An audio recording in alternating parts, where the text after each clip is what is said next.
obligé d'y faire un entraînement quand même assez dur pour lui montrer qu'on travaille dur l'été pour être performant l'hiver. Donc c'est vrai que je le félicite, il s'est bien donné. On voit qu'il est quand même aussi en forme, qu'il a fait du sport dans sa jeunesse ou avant, donc ça l'aide aussi beaucoup. Mais c'est vrai que le hockeyeur n'est pas spécialement une personne endurance, une personne qui doit avoir là aussi du poids, de la puissance physique, qui doit un peu être bon partout, je dirais. Donc c'est vrai que c'est pas évident de venir là-dessus et d'essayer de soulever les mêmes poids ou de faire les mêmes choses que le hockeyeur. La volonté, au moins, il n'a pas lâché, il était jusqu'au bout. Je pense que c'était difficile. Les prochains jours vont être encore plus difficiles avec les courbatures, mais vraiment, il s'est donné jusqu'au bout. À la course, il était vraiment même impressionnant, je pense.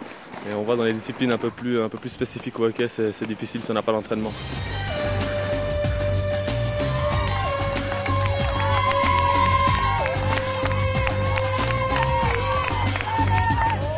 Voilà, donc c'est la fin de cette expérience de 48 heures d'entraînement avec le HC Fribourg-Gotteron. Alors l'objectif, c'était de voir si vous et moi, on est capable de suivre l'entraînement de professionnels.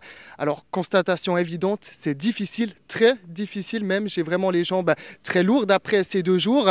Le plus dur assurément pour moi, c'était dans la salle lorsqu'il fallait sauter sur les caissons. Les cuisses étaient déjà très fatiguées, puis la fin en roller, évidemment, c'était très compliqué. Mais dans l'ensemble, l'expérience était très positive. Elle s'est déroulée dans un excellent état d'esprit. Les joueurs rigolent sous la conduite de Bruno Knutti, mais ils rigolent dans les moments creux. Par contre, quand il faut travailler, ça travaille beaucoup, intensément. Donc le HC Fribourg-Gotteron essaye de se préparer au mieux. Il a parfaitement participé au jeu et puis on les remercie au nom de Téléclub et surtout du petit cadeau offert par Bruno Knutti. Vous le voyez, un t-shirt de beach volley. Alors après ces 2 jours, je me dis que peut-être j'aurais dû faire l'entraînement de beach volley. Ça aurait été un peu moins dur. On verra cela dans les 48 prochaines heures car c'est là qu'on m'a dit que les jambes font le plus mal.